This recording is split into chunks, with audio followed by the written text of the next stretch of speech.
지금으로부터 제1회 한류유산 미래포럼을 시작하겠습니다. 저는 국제문화재 전략센터의 활용실장으로 있는 문규라고 합니다. 반갑습니다. 네, 바쁘신 일정에도 불구하고 이렇게 멀리 신안에서도 와주신 분도 계시고요. 깊은 감사의 말씀을 드립니다. 반갑습니다.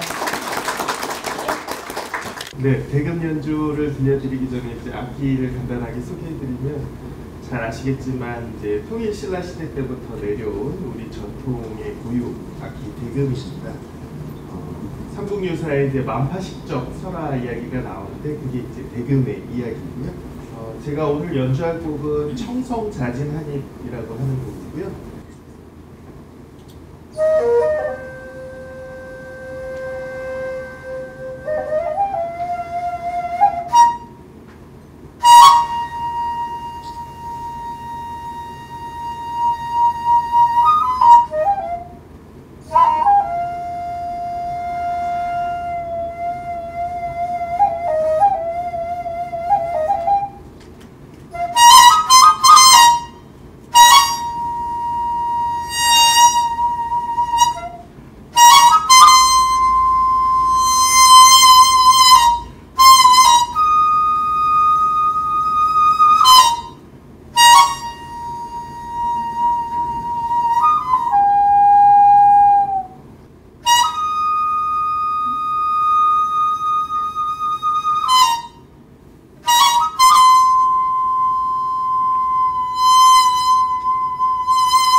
네, 그럼 이제 오늘 한류유산 미래포럼의 제일 첫 번째 초청 인사이신 나선화 전 문화재청장님의 특강을 받도록 하겠습니다. 네, 인사드리겠습니다. 나선화입니다. 오랜만에 뵙는 분들이 거의 대부분 이 시대에 필요한 이런 포럼을 기획하면서 저희 또 첫 번째를 좀 맡아달라 이런 청을 받고 왜 난가 하는 훌륭한 분들이 많이 계신데 그런 생각을 했습니다. 그렇지만 이러고 저러고 토를 달 수 있는 그런 상황이 아니고 꼭 해야 할 일이 있기 때문에 무조건 동참하자 그런 마음으로 오늘 이 자리에 섰습니다. 제가 평생 그 박물관에서 우리 문화유산을 보면서 살았기 때문에 많은 그 역사적인 가치라든지 예술적인 가치에 대해서 많은 얘기를 들었습니다. 그런데 정작 제가 세계로 나아가서 딴 나라에서 그 나라의 유물을 봤을 때 느낌이 있지요. 우리나라는 아시아 대륙 동쪽 끝에 작은 나라, 더구나 동쪽은 거대한 태평양 대해로 막혀 있어서 막힌 나라, 그리고 가난한 나라. 그랬었죠. 얼마 전까지. 근데 21세기에 들어오면서 인류는 어떻게 됐습니까? 지구상의 모든 곳곳에 살고 있는 인류들은 자기가 처한 어려운 자연환경을 개척하면서 자기의 삶을 보다 윤택하고 편리하게 이끌어가는 문화 수준, 문화를 계속 상승시키면서 이루어왔습니다. 그러면서 각각 다른 문화를 가지고 있던 여러 민족들이 이제는 전 세계가 하나의 문화권으로 통일됐습니다. 아프리카에서도 인도진의 티셔츠 입고 아침에 토스트, 커피 마시고요. 우리 아시아 대륙 동쪽 끝에 우리도 그렇게 산 지가 꽤 오래됐습니다. 전 세계가 하나의 문화권으로 통합이 되어버렸다고 저는 생각을 했습니다. 그런데 이렇게 통합된 문화권에서 나라는 존재를 뭘로 얘기할 것인가? 그거죠. 저는 그것이 전통 문화밖에 나를 세계 속에서 존재감을 얘기할 수 있는 것은 전통 문화밖에 없다라는 생각을 했습니다. 그리고 그 전통 문화에 담겨져 있는 우리의 정신문화를 제대로 전달을 하는, 그 문화재의 가치를 제대로 전달하는 그런 노력이 이 시대에 우리에게 필요하지 않을까, 이제 그런 생각을 많이 하게 됐습니다. 그래서 무조건 다른 나라로 많이 다녔습니다. 제일 먼저 제가 느낀 거는 우리나라가 남북이 갈리면서 우리는 한반도 북쪽으로 갈 수도 없었고 그 위에 러시아로도 갈 수도 없었습니다. 길은 있고 비행기도 있지만 쉽게 갈 수가 없었습니다. 그런데 제가 다행히 운이 좋아서 89년도부터 일찌감치 중국으로 다니고 또 90년부터 러시아의 발해 유적, 고구려 유적 이런 것들을 연해 조촉에 남아있는 그런 유적들을 조사하는 기회가 있었습니다. 그러면서 거꾸로 우리나라를 돌아보게 됐습니다. 거기에서 느낀 건 무엇이냐? 발해 유적에서 나온 토기, 네모양, 또 청동기 조각에 아주 그 미술사적인 요소가 뭐냐면 동양적이지 않은 거예요. 중앙아시아적인 요소를 가져오고 페르시아의 요소를 그대로 가져왔더라고요. 아시아대로 동쪽 끝이지만 우리가 처한 위치는 동서문명을 소통하는 자리였다. 이제 이런 걸 확인하게 됐습니다. 그래서 좀 생각해 보니까 우리가 아시아대로 동쪽 끝에 막힌 나라가 아니라 열린 나라구나 하는 생각을 했습니다. 북쪽으로는 동서문명을 소통하는 초원의 길, 실크로드가 오랜 인류 역사와 함께 많은 문화를 소통하고 발전을 시켜갔습니다. 그 길과 연결이 되는 위치에 있고 북쪽으로는 그리고 서쪽, 남쪽, 동쪽에는 다 삼면이 바다입니다. 삼면이 바다여서 서쪽으로 해서 남쪽으로는 동진아해를 지나서 인도양을 지나서 지중해까지 연결되는 거대한 대항로를 끼고 있는 그런 아주 다문화적인 요소를 가질 수 있는 지리적인 위치다 하는 생각을 하게 됐습니다. 그런 생각을 조금 해보셨나요? 절대 우리는 우리만의 세상에서 살질 않았고 전 세계의 여러 문화권과 소통하면서 살았던 나라고 그런 민족이다 라는 생각을 깊게 하게 됐습니다. 역사적으로 또 고고학이나 미술사에서 볼 때는 다양한 국제적인 역사가 대단히 많죠. 우리 경주, 지금 경주 우리가 성덕대왕 신종 지금 영상을 좀 봤습니다만 경주에서 아주 대형 고분, 목각 적석분이죠. 대형 고분이 도대체 어디로부터 시작해서 여기로 왔을까? 그런 생각을 못하다가 이제 러시아 지역, 중국 지역도 다 우리가 유적 답사하고 보고서도 다 받아서 볼 수 있게 되는 이런 세상에 와서 보니까 저기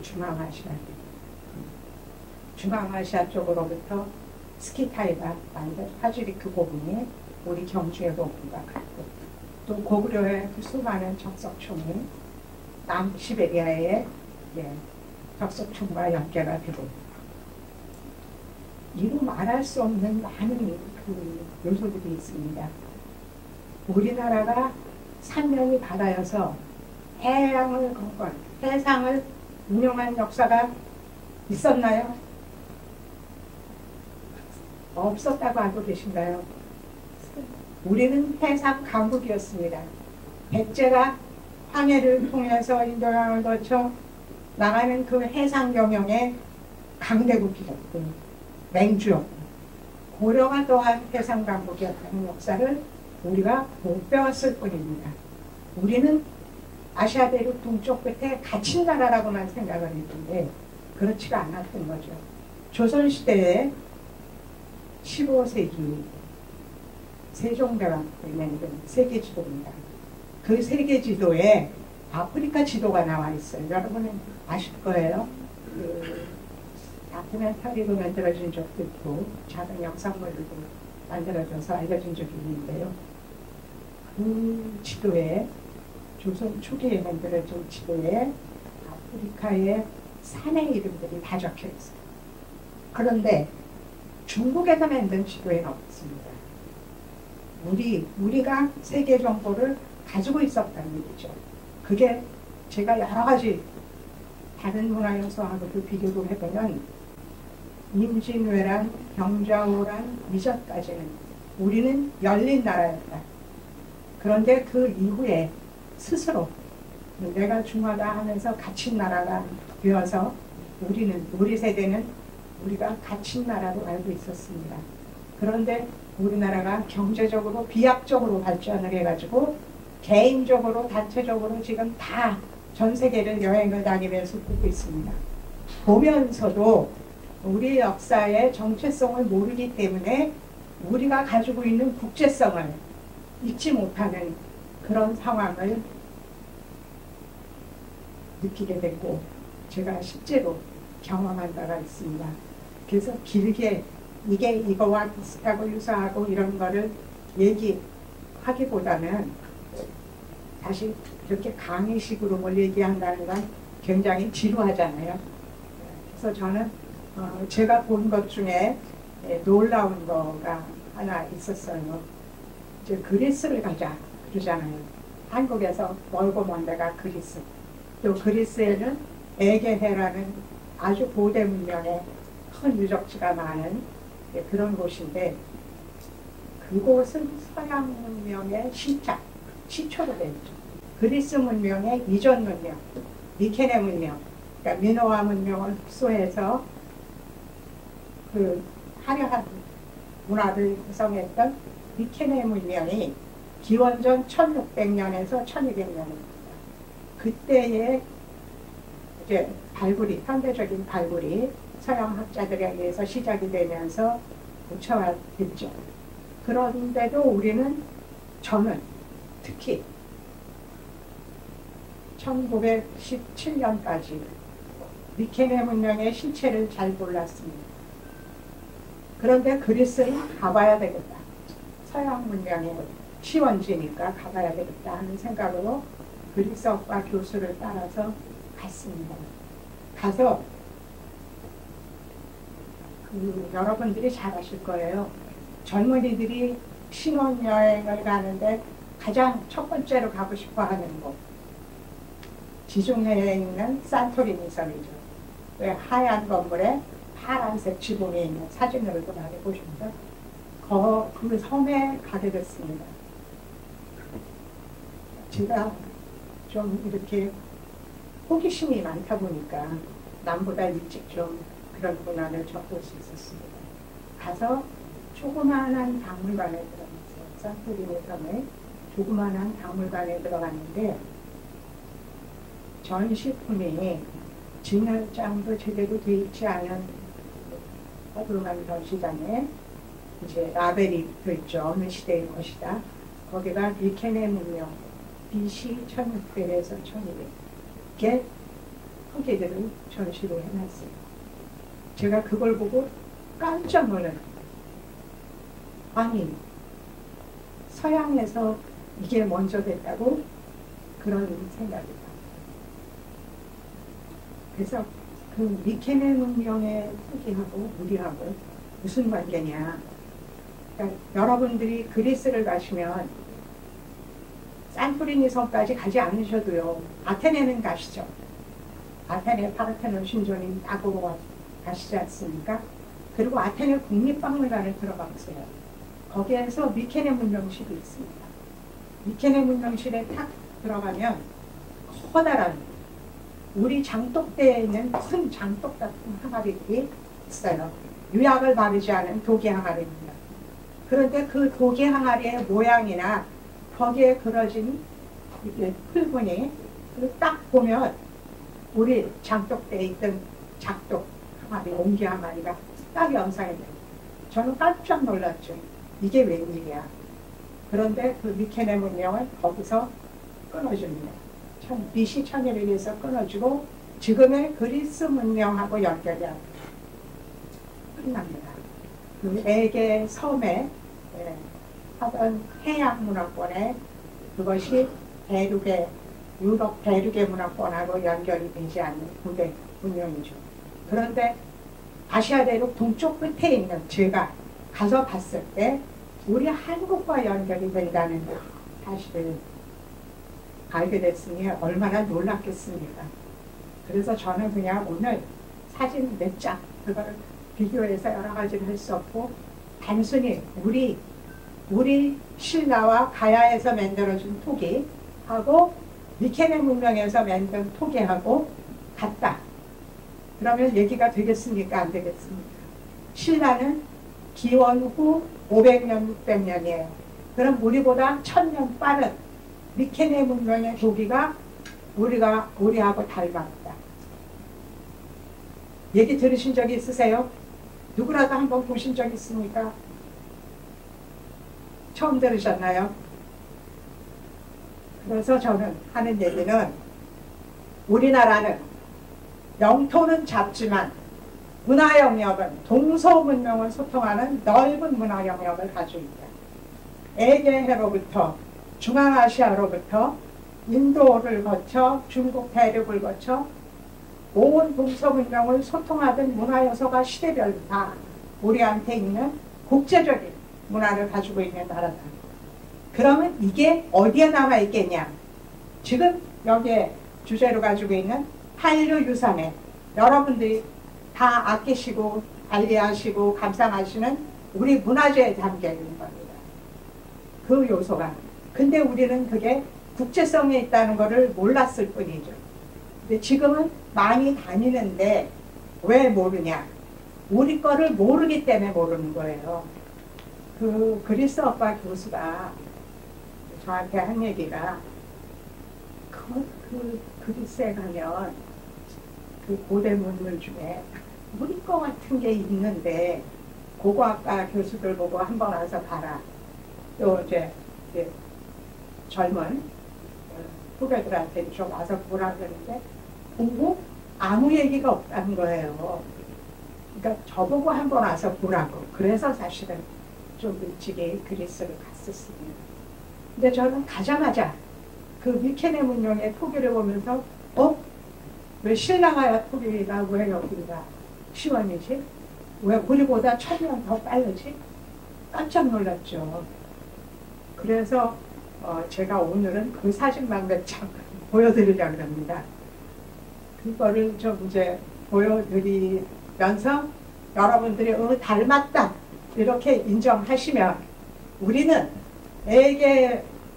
에게해로부터 황해까지 연결을 하고 지금 21세는 태평양 건너 아메리카 대륙의 첨단 기술과 다양한 유럽 문화권의 모든 요소를 바로 그냥 태평양 건너 바로 받는 최첨단 기술과 지식을 가진 나라가 됐습니다. 이미 우리는 문화 선진국입니다. 문화 선진국을 만들자가 아니고 문화 선진국입니다. 그런데 어떤 점을 가지고 미래를 계약하면 좋겠는가? 이런 우리가 아주 문화 수준이 높은 문화국가의 민족으로서 우리는 세계 문명을 어떻게 동참해서 인류 문명을 발전시킬까? 이런 생각도 한번 해보시면 어떨까 하는 제안을 드리고자 하는 게 제 말씀의 요점입니다.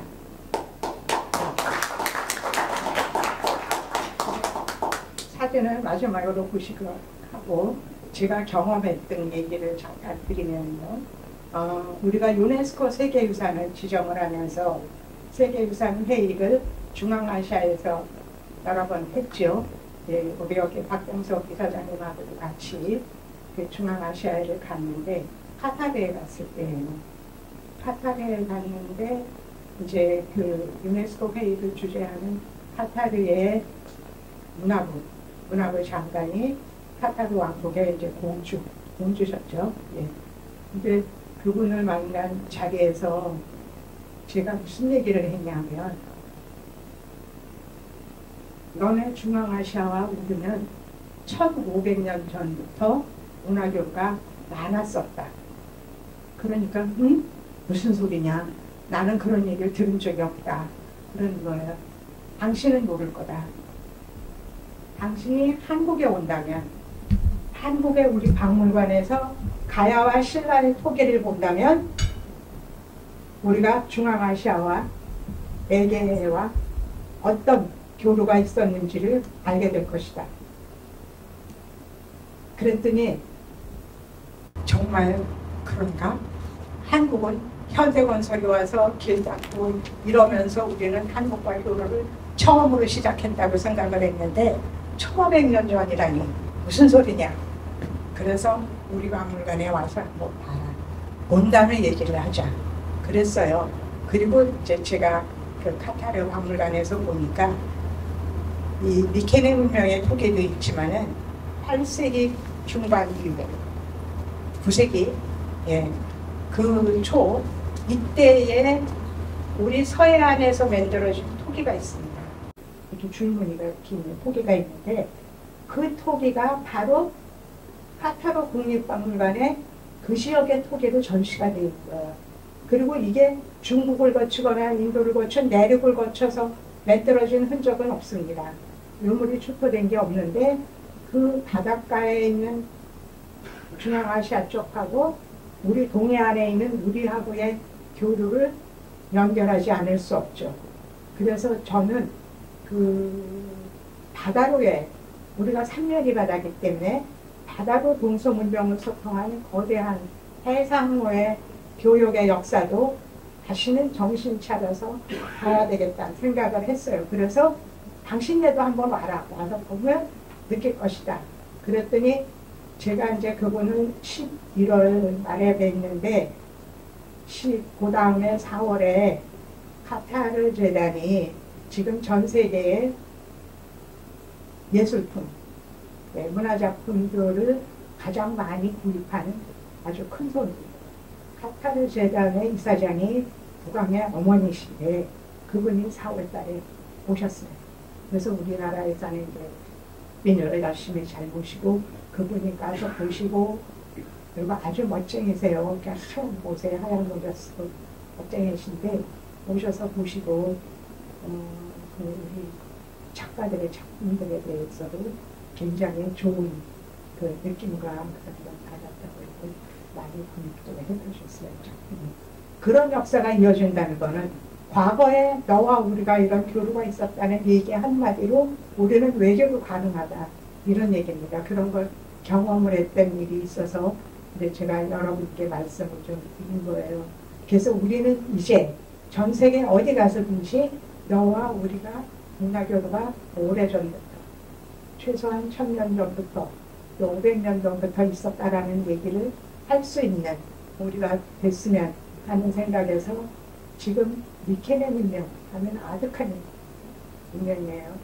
그게 왜 1000년 후에 이 한반도 동쪽 끝에서 나타났는지 그거는 잘 모르겠어요. 어쨌든 신라가야는 그 토기를 그 신라가야의 옛 무덤에 무장품으로 남겨놨기 때문에 우리가 알게 된 거거든요. 그 사진을 잠깐 보여드릴게요. 사실 도자기라는 게 첨단 기술입니다. 보시는 이런 자연의 흙을 빚어서 물 한 방울 새지 않는 그릇을 만드는 것은 인류 문명의 역사를 바꾸는 일이었습니다. 첨단 기술. 그래서 언제나 우리는 대외 교류를 통해서 첨단 기술을 받아들여서 우리 것으로의 발전시키는 역사입니다. 다음이요. 예. 그리고 이제 흑구도미는 인류 문명 속에서는 항상 그 먹거리의 저장, 이거는 백제의 흑구덩이가 저기 몽촌토성 쪽에서 발굴되는데 그 속에 토기 항아리를 넣고 음식 뭐 동물의 뼈도 있고요. 어떤 알들의 그런 껍질도 있고 이런 게 나와서 이 풋구덩이가 이제 도자기로 가는 그런 시작의 역사도 보였습니다. 다음이요. 예, 이게 흙을 빚어서 항아리를 만든 거죠. 이 항아리가 어디 거냐? 이집트입니다. 근데 지금 우리 장독대에서 볼 수 있는 항아리와 똑같은 비례죠. 단지 그림이 그려져 있는 게 다를 뿐입니다. 다음. 이거는 서울분교에서 발굴이 된 문문토기, 청동기 시대예요. 청동기 시대면은 기원전 한 700년, 800년 그때 이 무문토기가 만들어졌는데 우리 한국에서는 이 무문토기가 미케네 문명에서 어마어마하게 발달이 됐어요. 그래서 서양사에서는 도기의 기술을 최고의 기술을 가졌던 것이 미케네 문명이라고 가르치고 있습니다. 다음에 그리고 이게 중국 이제 하모도 문화에서만 도기에도 보면은 우리 옹기에서 볼 수 있는 물동이 양쪽에 손잡이가 달린 그런 것들 같이 이제 출토된 걸 알 수 있습니다. 다음에 이게 바로 또 이제 그 서왕촌이면은 이제 그 발해 유적이 있는 중국 북부인데요. 우리 옹기에 그런 띠무닝이라는 거와 똑같은 소리들이 나옵니다. 그래서 한반도 안의 문화가 절대 한반도 안에 국한된 게 아니라는 얘기죠. 다음에 이거는 이제 신석기 시대 강원도 양양에서 출토된 덧띠문이라고 꽃띠를 장식한 거고요. 다음에 빨리 넘어가겠습니다. 이건 아주 영암인께서는 사람 키를 훨씬 넘는 커다란 옹이관. 근데 이거보다 더 큰 이 토기로 같은 항아리들이 미케네 문명에서는 기원전 1600년이고 우리는 500년, AD 500년입니다. 다음이요. 네, 그 여러 가지 토기가 이렇게 이제 1000도가 넘는 회색 경질 토기로 발전이 됩니다. 다음이요. 그리고 고구려에서는 유약을 바른 독이 이전에 납이 많이 들어있는 저온에 한 요에서 녹는 연유를 바른 이런 것들도 만들었습니다. 이게 또 중앙아시아적인 요소입니다. 다음은 이 고구려 토기에서 볼 수 있는 그 손잡이가 옆으로 중국은 세로 손잡이면 옆으로 손잡이는 한국적인 것인데 그게 지중해까지 연결된다 하면 조금 놀라실 겁니다. 저 끝에 옹기 항아리에 풀 무늬가 있죠. 네, 이거를 여러분들이 아테네 국립박물관에 가서 미케네의 큰 항아리를 보시면 저 풀무늬가 똑같은 풀무늬가 그려 있는 걸 보게 됩니다. 저런 토기에 그것들이 우리의 그 옹기 항아리에 연결이 된다 하는 이제 좀 넘어가겠습니다. 빨리빨리 넘기겠습니다. 그냥 넘기시죠. 이 파상문도 물결무늬도 우리 옹기에도 남지만 고구려 토기에 남고 결국은 중앙아시아 쪽의 내륙이 아니고 해양문화권에서 나타난 것이었습니다.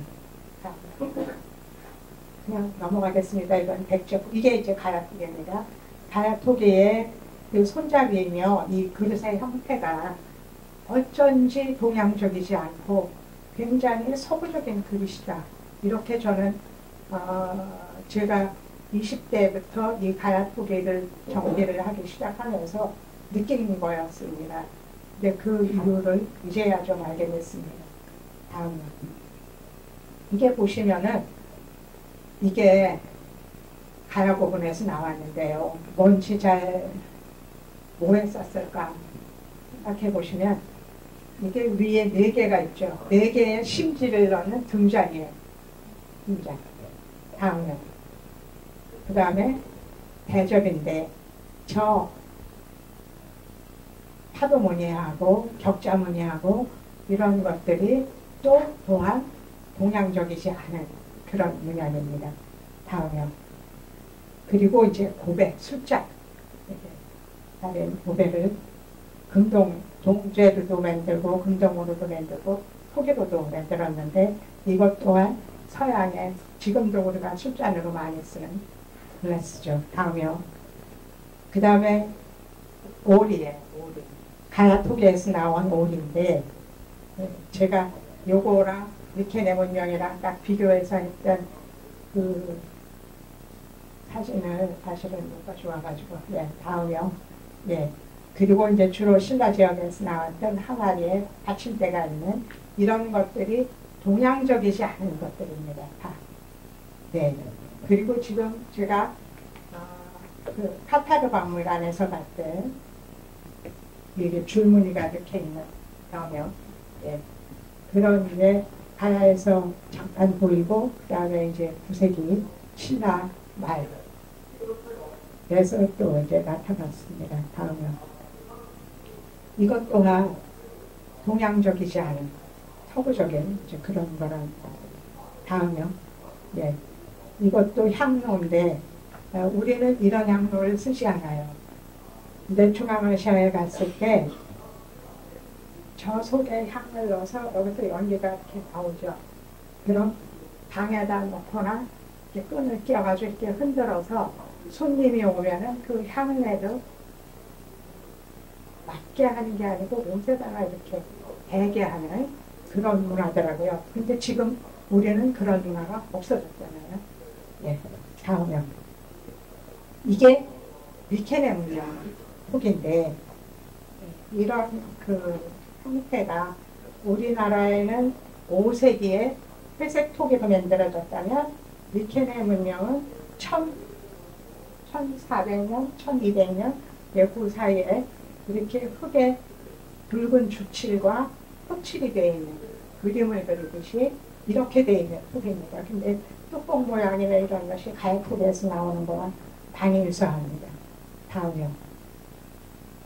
이거는 8세기의 톡인데 이거는 통일신라 말입니다. 그런데 꼭 이 선이 아라비아 사람들의 옷선같이 이렇게 느껴져요. 다음에 미케네 문명에 우리 아까 이런 손잡이 달린 가야토기처럼 이렇게 손잡이가 있고 양쪽 옆으로 닿는 이런 것들이 흑색과 적색 왜 이게 우리랑 연결이 되는지 저는 보면서 그리스에 처음 가서도 제가 아테네에 올라가서 아테네 신전에 올라가서 느낀 거 경주 아니야? 제가 그렇게 느꼈거든요. 근데 이 토기를 보면서도 왜 가야 신라 토기가 여기에 미케네 문명에 있지? 이런 생각을 했습니다. 다음에 이게 좌우에 손잡이가 있고 그림이 가득 그려져 있는데 밑에가 뚫려 있고요. 이게 우리 신라 토기에는 유대, 대가 있는 호, 유대호 그래가지고 굉장히 많이 출토가 돼요. 근데 여기는 그림으로 그려져 있죠. 좀 연질입니다. 다음에 똑같은 거죠.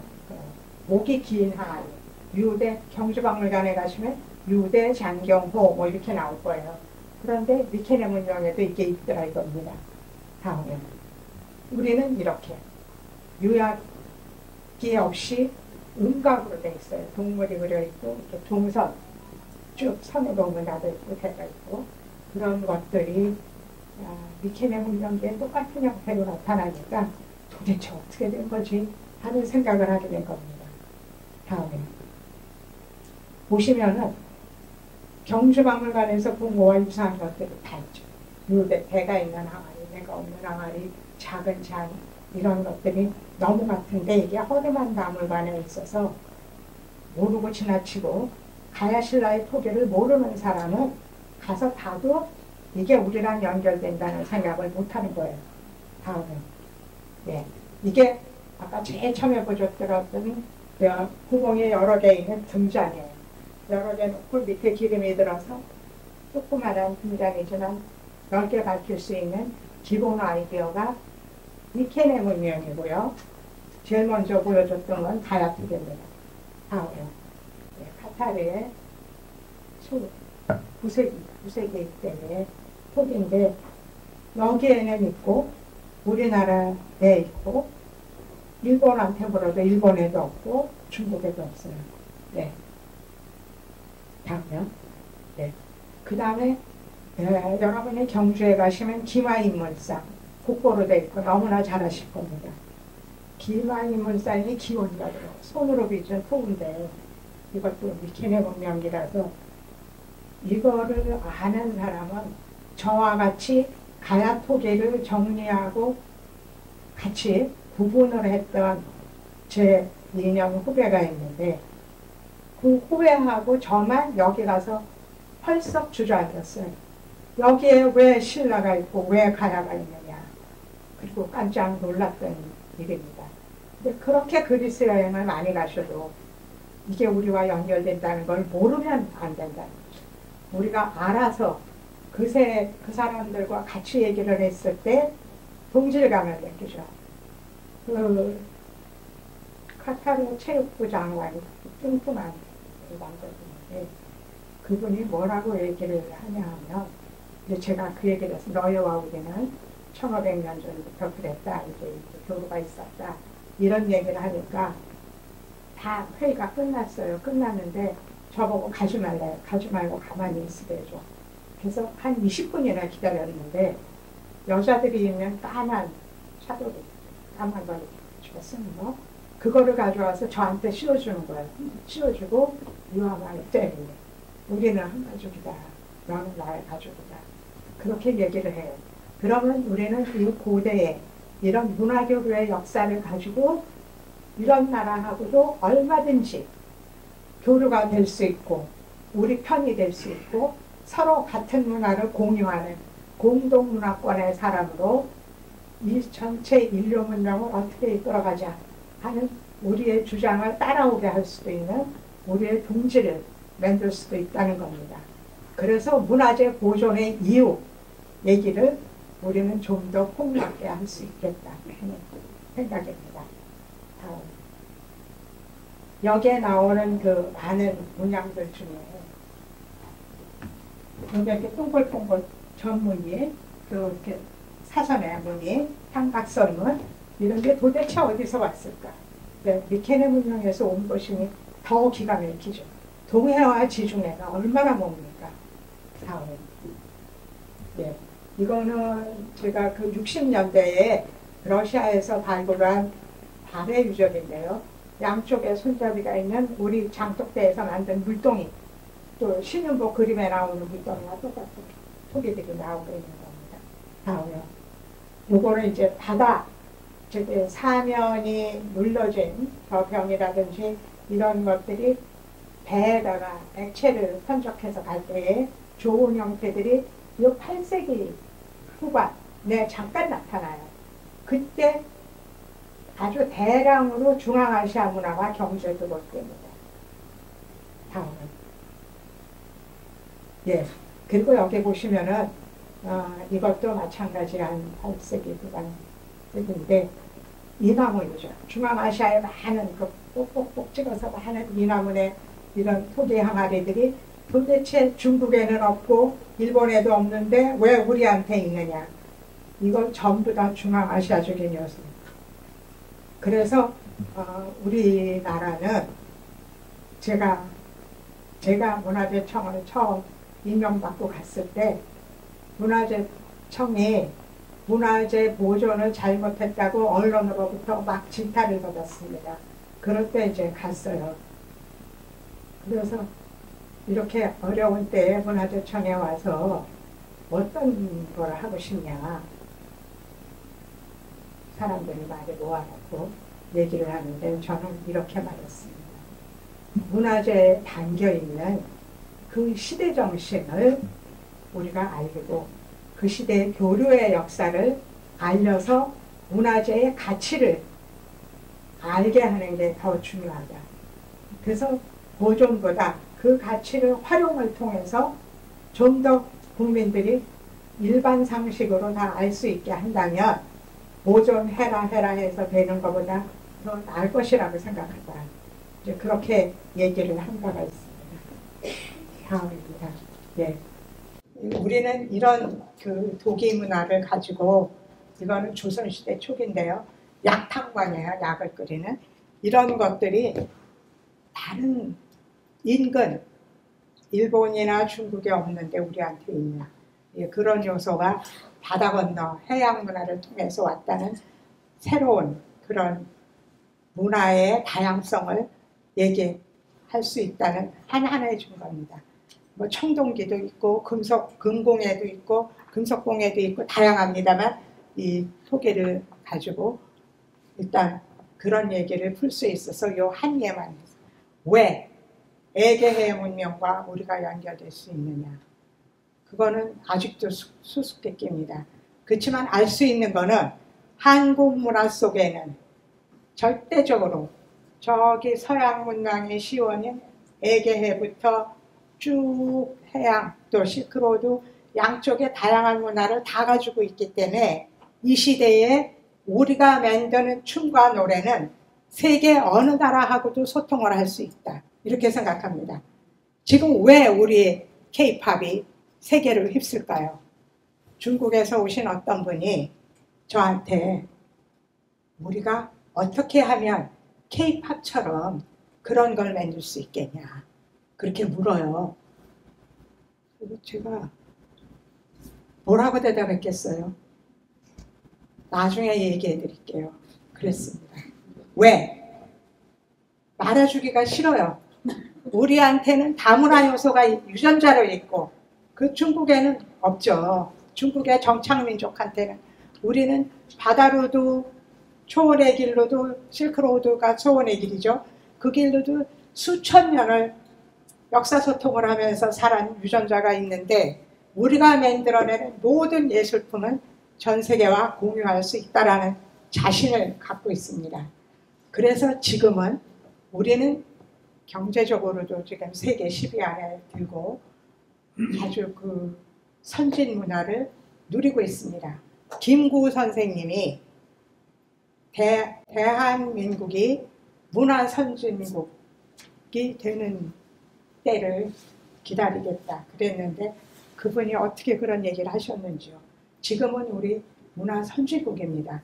그렇다면 우리보다 지금 현재 경제적으로 기술적으로 조금 떨어진 후진국과 우리는 같이 소통해서 그들과 함께 문화를 이끌어가는 선도자가 될 수 있다는 거죠. 최소한의 그런 비전을 가지고 우리가 문화를 얘기하고 문화를 보존하고 문화의 가치를 전했으면 하는 그런 조금 안타까운 좀 생각이 들었는데 이 사진을 몇 가지만 소개하기로 다 하면 복잡하고 여러분들 머리만 아플 것 같아서 간단히 전했는데 잘 전달이 됐는지 모르겠습니다. 그래서 이제는 우리는 우리 문화에 담겨있는 그 시대 정신을 가지고 동양의 정신입니다. 자연 친화적이고 그렇죠?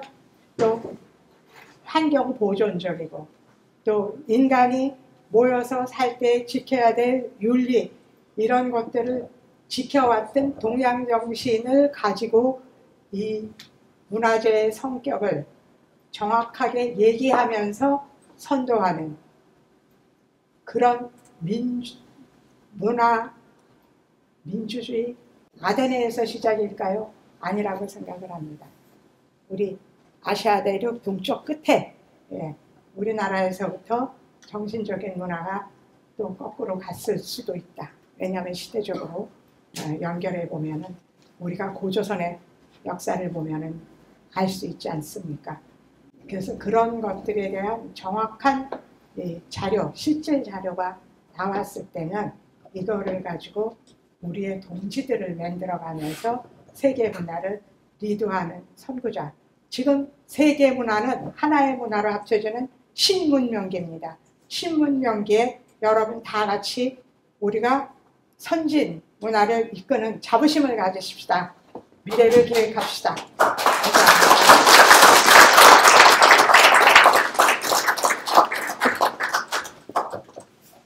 한림에서 명사라고 이렇게 표현했거든요. 명사가 지금 대사의 밑에 영사가 아니고 우리 성균관이나 집현전 학사의 집현전에 영사가 고려시대부터 정일품에 국무총리 오셨으니까 제 추대패를 읽겠습니다. 한류유산 미래포럼 추대패 나선화 전 문화재청장. 제1회 한류유산 미래포럼에서 한류유산의 미래가치 주제로 높은 식견과 글로벌 전략을 제시해 주셨기에 문화복지국가 대한민국을 위해 한류유산 미래포럼 영사로 추대합니다.